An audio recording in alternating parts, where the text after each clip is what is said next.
How dear, I hope you are good. Let's start on the topic. आज के topic में आपको बताऊंगा क्या, यानी स्टडी क्लास में आप देखे होंगे कि हमने सेक्सुअल रिप्रोडक्शन पे बात कर रहे हैं. यानी कि अभी मेरा जो बैक टू बैक क्लास आएगा वो सिर्फ मेरा टॉपिक का नाम रहेगा सेक्सुअल रिप्रोडक्शन. आपने देख सकते हैं चैप्टर का नाम क्या है, रिप्रोडक्शन इन ऑर्गेनिज्म. इसमें आपको कितने टॉपिक मिलेंगे? 2 टॉपिक मिलेंगे. रिप्रोडक्शन इन ऑर्गेनिज्म में ओनली 2 टॉपिक्स इन चैप्टर, एक असेक्सुअल रिप्रोडक्शन और सेकंड होंगे सेक्सुअल रिप्रोडक्शन. आप लोग मेरे क्लास को वॉच करते हैं, क्या क्या सीखते हैं? इजी या क्या क्या सीखेंगे? क्या बायोलॉजी है तो बायोलॉजी से रिलेटेड ही सीखेंगे. फिर बायोलॉजी में आप जो सीखते हैं वो इजीली में सीखते हैं या आपको सीखने में थोड़ा सा प्रेशर उठाना पड़ता है? आप लोग कमेंट जरूर कीजिए. कमेंट करने से क्या होता है कि एक हिम्मत मिलता है कि आपकी सोच और आप जिस क्वेश्चन से या जिस भी प्रॉब्लम से आप जूझ रहे हैं, यानी एक तरह से मान लीजिए टेंशन में है या फ्रस्ट्रेशन में है या अनकंफर्टेबल फील कर रहे हैं, तो इस क्लास में कमेंट करने के बाद हम वो सब कुछ को खत्म कर सकते हैं और आपके माइंड को डायरेक्ट क्वेश्चन से कनेक्ट करा सकते हैं.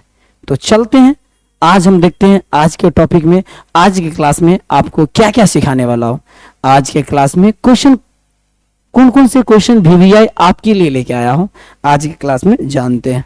तो आप लोग कितने एक्साइटेड हो आज के क्लास में सीखने के लिए, कमेंट जरूर कीजिए.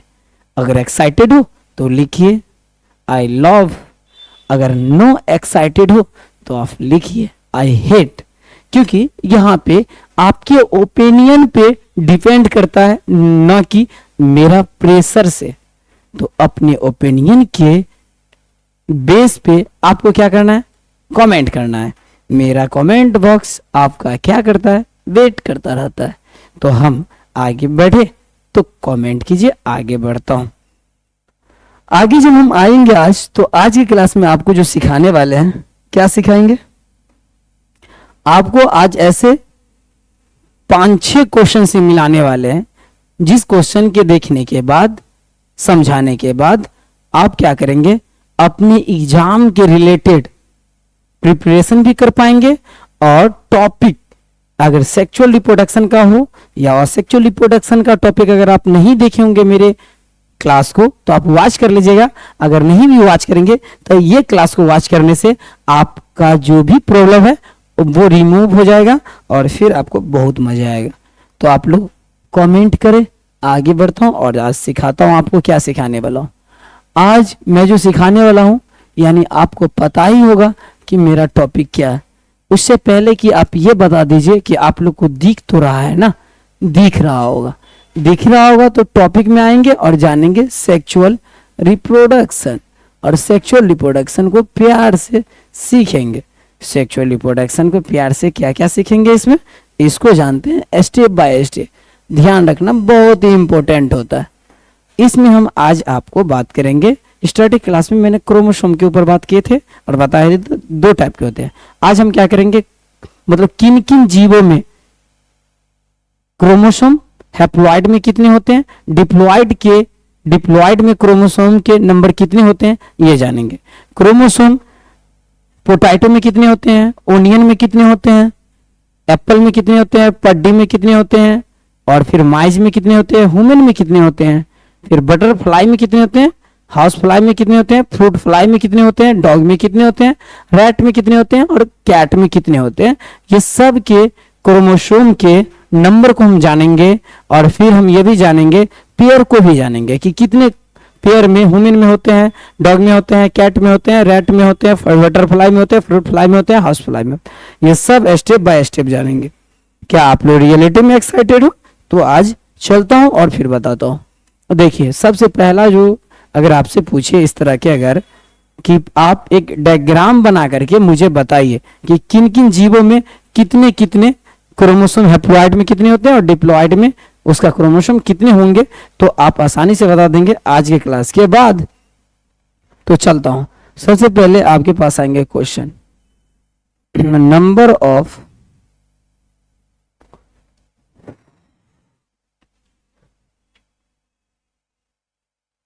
number of haploid and diploid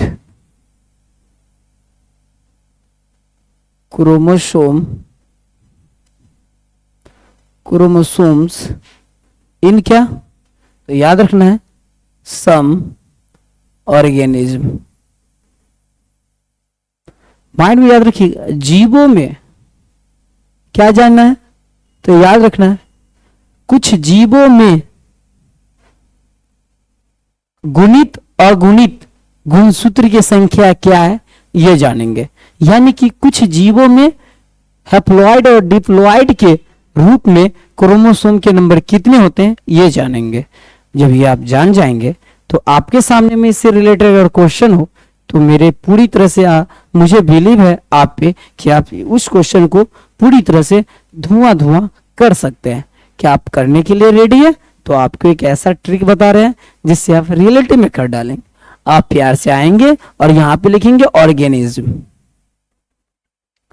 आज हम आपको दिखाएंगे कि ऑर्गेनिज्म में क्या क्या होगा। अब इधर ले लेते हैं क्या चीज, तो प्यार से देखते हैं क्या, गैमिट क्रोमोसोम, गैमिट क्रोमोसोम। थोड़ा एक कम कर लेता हूं, इसको थोड़ा डाउन कर लेता हूं, समझाने लिखने में बहुत फ्रेश रहेगा। यहां पे ले लेता हूं ऑर्गेनिज्म, ऑर्गेनिज्म ले लिया। यहां पे ले लेता हूं गैमिट, गैमिट क्रोमोसोम ले लेता हूं और फिर एस और इसमें एन, ऐसे उसको इंडिकेट करते हैं। फिर यहां पे आता हूं और यहां पे क्या ले लेता हूं, सोमैटिक, फिर सेल्स, क्रोमोसोम,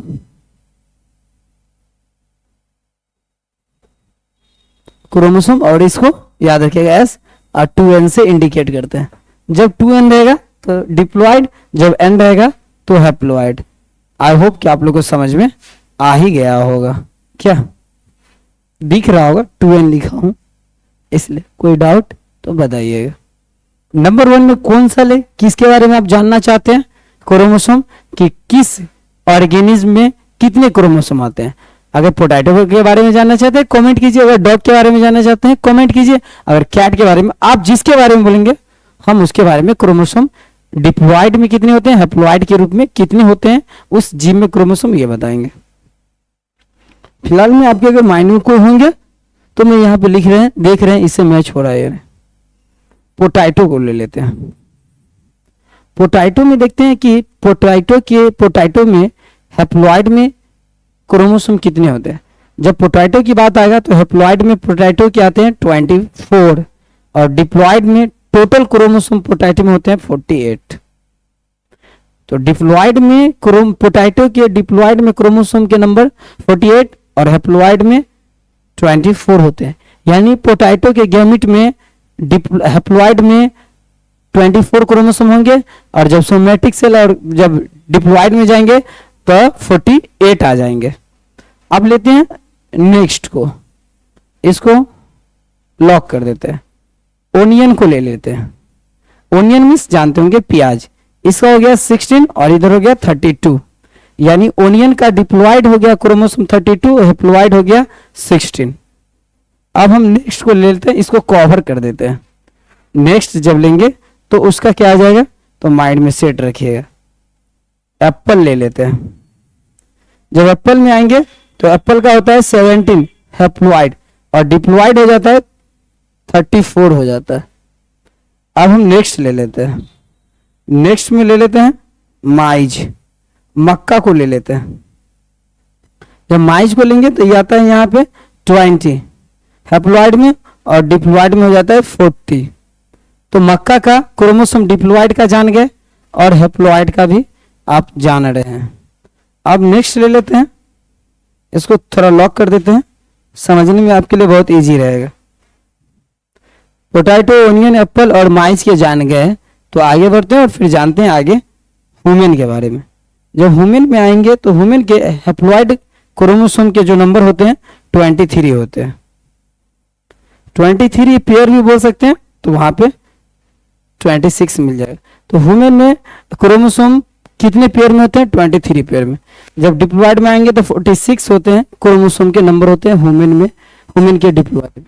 क्लियर हो गया? इस तरह से आप जान गए होंगे। प्यार से देख लीजिए, आगे जो बताना है वो थोड़ा स्पेस लेके बता देता हूँ। क्लियर है? अगर आप लोग दिख ही रहे होंगे तो इधर आ जाता हूँ, 2-3 वो इधर ले लेता हूँ। जैसे मैं वुमेन हो गया, अब ले लेता हूँ किसका? वुमेन के बाद डॉग का ले लेता हूँ। डॉग का जब आएंगे तो डॉग का होता है कितना? तो याद रखिएगा 78 होते हैं टोटल, तो 39 हो जाएंगे। तो डॉग का आ जाएंगे हैप्लॉइड 39 और फिर डिप्लॉइड 78 हो जाएंगे। डॉग में क्रोमोसोम डिप्लॉइड में 78 होते हैं। जब इधर आएंगे डॉग, तब डॉग के बाद तो जानते हैं कैट होता है। कैट में जब आएंगे तो कैट का हो जाएगा, याद रखिएगा 19 और फिर इसका टोटल डिप्लॉयड हो जाएगा 38। यानी कैट का क्रोमोसोम, कभी भी कोई पूछेगा आपसे कि two number of chromosome in cat, तो याद रखिएगा 38 बोलिएगा। जब डिप्लॉयड में पूछेगा तो 38, या क्रोमोसोम पूछेगा तो 38, और जब बोलेगा हैप्लॉयड डिप्लॉयड करके तो 19 और 38 बोलिएगा। आगे बढ़ता हूँ, चलता हूँ आगे। अब हो गया, जब कैट है तो रैट को भी ले लेते हैं, रैट को ले लेते हैं, कैट रैट। रैट में जब आएंगे तो हो जाएगा कितना? तो दिमाग लगाइए, रैट में क्या हो जाएगा? कैट का हो गया तो रैट का 21 हो जाएगा, 21 हो जाता है, और डिप्लॉयड में 22 हो जाता है। ये हो गया कैट का, रैट का 21 22। अब जब यहां तक आए गए तो थोड़ा सा ले लेते हैं फ्रूट फ्लाई का।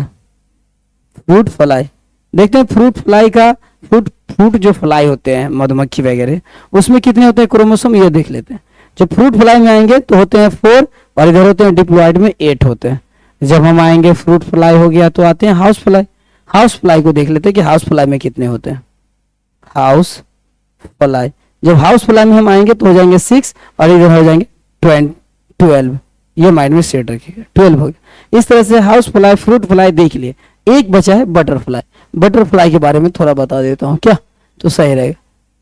बटरफ्लाई, जब भी अगर बटरफ्लाई की बात किया जाएगा कि उसमें कितने होते हैं, क्या चीज, क्रोमोसोम, तो बटरफ्लाई में हमेशा ध्यान रखिएगा। बटरफ्लाई के जब हैप्लॉइड की बात किया जाएगा तो याद रखिएगा 190, और जब डिप्लॉयड की बात किया जाएगा तो 380 हो जाएगा। तो आई होप कि आप लोग को दिख रहा होगा और समझ भी गए होंगे कि आज मैंने कुछ जीवों के क्रोमोसोम हैप्लॉइड और डिप्लॉयड के रूप में दिखाया हूं कि किस जीव में डिप्लॉयड में कितने क्रोमोसोम होते हैं, हैप्लॉइड में कितने क्रोमोसोम होते हैं। ये मैंने ऑन बोर्ड पर शो कर दिया हूं स्टेप बाय स्टेप। कहीं भी कोई भी डाउट हो, जहां आप नहीं समझे होंगे, कमेंट कीजिएगा, हम बताएंगे स्टेप बाय स्टेप और क्लियरली बताएंगे। प्यार से सीखेंगे, जानेंगे, बायोलॉजी को पूरी तरह से महसूस करेंगे। उसको कुछ भी ऐसा नहीं आपको कंफ्यूजन रहेगा बताने के बाद जिसमें कि आप कंफ्यूज रहेंगे। यहाँ हर एक चीज, हर एक क्वेश्चन को स्टेप बाय स्टेप समझाएंगे, बताएंगे। आप लोग जब देख लेंगे और जान गए होंगे तो आगे बढ़ते हैं और जानते हैं। तो आज क्रोमोसोम के रिलेटेड जो भी कंफ्यूजन रहा होगा वो आपके माइंड से खत्म हो गए होंगे। तो जो भी डाउट तो आज क्लियर हो गया क्रोमोसोम से रिलेटेड। जब फिर मेरा नेक्स्ट क्लास आएगा तो उसमें फिर मैं आपको बताऊंगा सेक्सुअल रिप्रोडक्शन में प्लांट के बारे में, कि sexual reproduction in flowering plant, flowering plant में सेक्स रिप्रोडक्शन कैसे होते हैं, सेक्सुअल रिप्रोडक्शन ये बताएंगे। सेक्स रिप्रोडक्शन नहीं, सेक्सुअल रिप्रोडक्शन, ध्यान रखिएगा। फिर हम और उसमें जो भी इंपॉर्टेंट पॉइंट है वो सब एक्सप्लेन करेंगे और बताएंगे। क्लियर है? तो क्वेश्चन की तरफ चलते हैं और जानते हैं क्वेश्चन इसमें कौन कौन से क्वेश्चन आने वाले क्या। चलिए,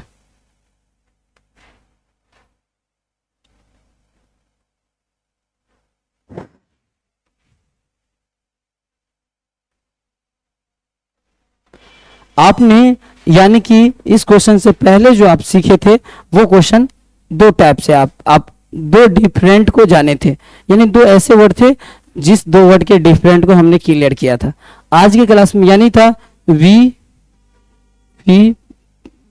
पेरस, वी पेरस था, यानी वी पेरस, पेरस था, और साथ में दूसरा कौन था, तो ओ वी पेरस, यानी वी पेरस और वी पेरस, ये दोनों वर्ड के डिफरेंट को बता दिए थे कि वी पेरस में आपको मिलेगा क्या देखने को, तो यहाँ जो भी रहेगा एग वो सिर्फ इंटरनल ग्रोथ करेगा।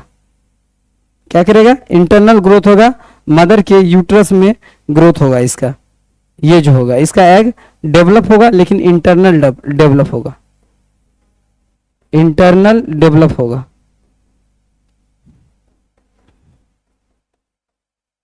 इंटरनल डेवलप हो रहा है और इसमें आपको हम बताए थे ये एक्सटर्नल डेवलप करता है,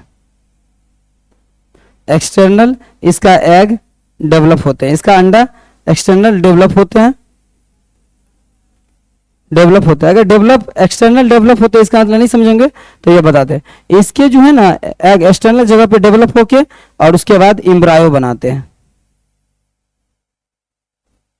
इम्ब्रायो बनाते हैं, एक्सटर्नल डेवलप होके इम्ब्रायो बनाते हैं, और इसमें इंटरनल डेवलप होके और फिर अंदर में ही इम्ब्रायो बनते हैं। तो आप दोनों के डिफरेंट के समझ गए थे, वी पेरस और फिर ओ वी पेरस, दोनों के डिफरेंट को जाने थे और फिर क्लियर हो गया था कि इम्ब्रायो कैसे डेवलप करते हैं वी पेरस में और ओ वी पेरस में। अब देखिए जो इस आज जो क्वेश्चन जो 21 का जो बोल रहा है इसमें जंतु के बारे में था, अब इसमें प्लांट के बारे में बताएंगे। In flowering plants the zygote is क्या फॉर्मेड इनसाइड द ओवरी। क्या बोल रहा है? पुष्पी पौधों में जो होते हैं ना जायगोट, यानी ओवरी जो होते हैं पुष्पी पौधों में क्या होते हैं? जायगोट। जायगोट लेते हैं उसको, जायगोट अंडाशय के भीतर बनता है, यानी कि जो भी होंगे फ्लावरिंग प्लांट, समझिए अब यहाँ पे फ्लावरिंग प्लांट जो भी होंगे उसके साथ क्या होता है वो जानते हैं। फ्लावरिंग प्लांट्स हो गए, इस प्लांट्स में देखा गया है क्या चीज? जायगोट हमेशा, यानी कहाँ? पुष्पी पौधों में जायगोट हमेशा ओवरी के अंदर बनते हैं, यानी फ्लावरिंग प्लांट है इसमें जो जायगोट है वो जायगोट का जो डेवलपिंग होगा वो कहाँ होगा? डेवलप। याद रखिएगा, एक बहुत इंपॉर्टेंट बात बता रहा हूँ, यानी फ्लावरिंग प्लांट में जो जायगोट होते हैं उसका जो डेवलप का जो क्रिया होंगे काम वो सब ओवरी में होगा। अब ये देखिए बातों को समझिए, ओवरी में होगा। ये ओवरी किसके लिए? ओवरी में किस में हो रहा है? प्लांट्स में हो रहा है। और इधर जो हम बात कर रहे थे ये बात हो रही थी एनिमल में। तो बीपेरस ओवरी भी ओबीपेरस और बीवीपेरस, ये बीवीपेरस ओबीपेरस ये एनिमल के लिए था ये प्रोसेस, और प्लांट के लिए जो प्रोसेस है उसमें ये बताया गया है कि फ्लावरिंग प्लांट में जो जायगोट होंगे उनकी डेवलपिंग होगी, लेकिन होगी इस तरह से नहीं जहां इंटरनल एक्सटर्नल से नहीं होगी, बल्कि एक अलग प्रोसेस है, मतलब उसका अपना एक ओवरी है उसमें ही डेवलपिंग का क्रिया होगा, is called sexual reproduction in flowering plant. तो प्लांट जब भी आएगा तो कॉन्सेप्ट ध्यान रखना है, आपको याद हो गया होगा, समझ में आ भी गया। आगे बढ़ते हैं, देखते हैं नेक्स्ट क्वेश्चन आपके लिए क्या है। देखिए क्या बोल रहे हैं आप, the ovary develops into a fruit. हमेशा ध्यान रखिएगा, यानी क्या करता है? विकसित करता है फल। देखिए जब भी अगर ओवरी में क्या बनता है, देखिए ओवरी में जायगोट का डेवलप होता है। देखिए प्लांट में हमेशा ध्यान रखिएगा, जायगोट का डेवलप हो गया ओवरी में, तब देखिए और देखिए डेवलप। आप समझिए इस बातों को, जायगोट का डेवलप्स कहाँ हो रहा है? ओवरी में हो रहा है। और ओवरी किसको बनाने का काम कर रहा है?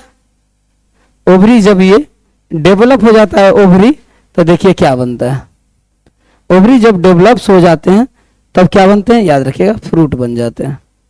तो जब भी अगर प्लांट में आप फ्रूट देखते हैं लगा हुआ रहता है तो आप वहां पे इतना माइंड में रखिएगा, कोई भी फ्लावरिंग प्लांट में अगर कोई भी प्लांट में फ्रूट लगा हुआ है तो इसका मतलब ये है कि वो प्लांट के ओवरी का डेवलपिंग हुआ, इसलिए फ्रूट आ गया। आप लोग क्लियर देख लिए होंगे कि ओवरी की ही डेवलपिंग के बाद फल प्लांट में आ जाते हैं। आई होप क्लियरली क्वेश्चन आपको समझ में आ गया होगा। अब नेक्स्ट क्या है उसको समझते हैं।